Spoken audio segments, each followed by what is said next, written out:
It's a beautiful morning in Oxfordshire's Lower Windrush Valley, just outside Witney, as wildlife gives its own chorus of approval for the new Rushy Common Nature Reserve. Now local people too can share in the enjoyment of a facility that marks a step change in the approach to restoration of gravel workings along this picturesque valley.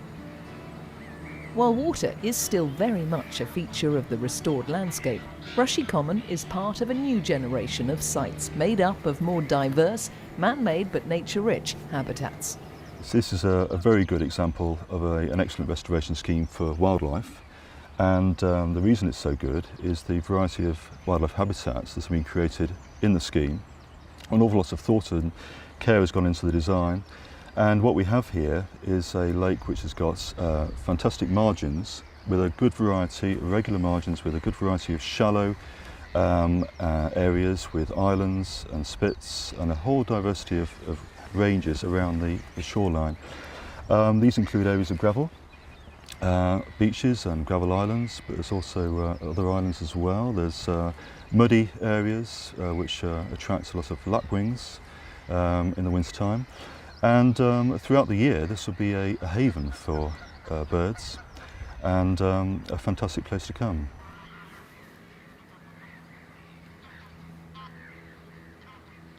The Rushy Common Nature Reserve is part of an evolving story that goes back over 20 years to the opening of Gill Mill Quarry by local family-owned operator Smith Sons Bletchington.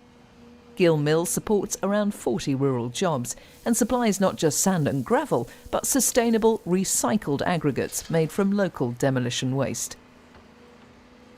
While delivering the essential building materials that we all need, Smith's has also applied itself to achieving high standards of restoration. Helping to make that possible has been a style of working that allows extraction and restoration to run hand in hand. It means that the area actually being quarried at any time is minimised and restoration is quickly achieved. These shots were all taken on one day and in one small area. Soil has been stripped and stored in stockpiles. Underlying soil, or overburden as it's known, is now being removed, with archaeologists close at hand to mark and record potential for further investigation.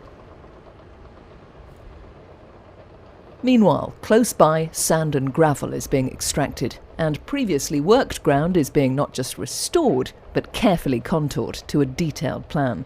In the case of Rushy Common, the land was worked and substantially restored in just 4 years. As part of its overall commitment, Smiths has devoted time, effort and funding to the Lower Windrush Valley project, whose mission is to capitalise on the new opportunities for biodiversity and wider public access created by mineral working. In earlier stages, restoration of Gill Mill's various phases has included creation of quiet lakes, one of which won a national award and another dedicated for use by the residents of Hardwick Village. The opening of the Rushy Common Nature Reserve marks another landmark in the overall process. Alongside it is Tar Lakes, where even greater emphasis is being placed on public access and on circular walks that are accessible by people with disabilities. This in turn links into the wider footpath network and is a major gain for the wider Windrush path along the river. While Rushy Common itself is still maturing, wildlife surveys by the National Freshwater Experts Pond Conservation show that it is already one of the most biodiverse lakes in the valley.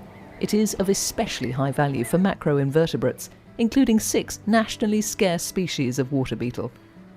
In the future, Smith's approach to restoration at Gill Mill is likely to involve not just lakes and ponds, but also extensive reed beds, wet woodland and lowland meadows, which have been identified as priority habitats for nature conservation in Oxfordshire.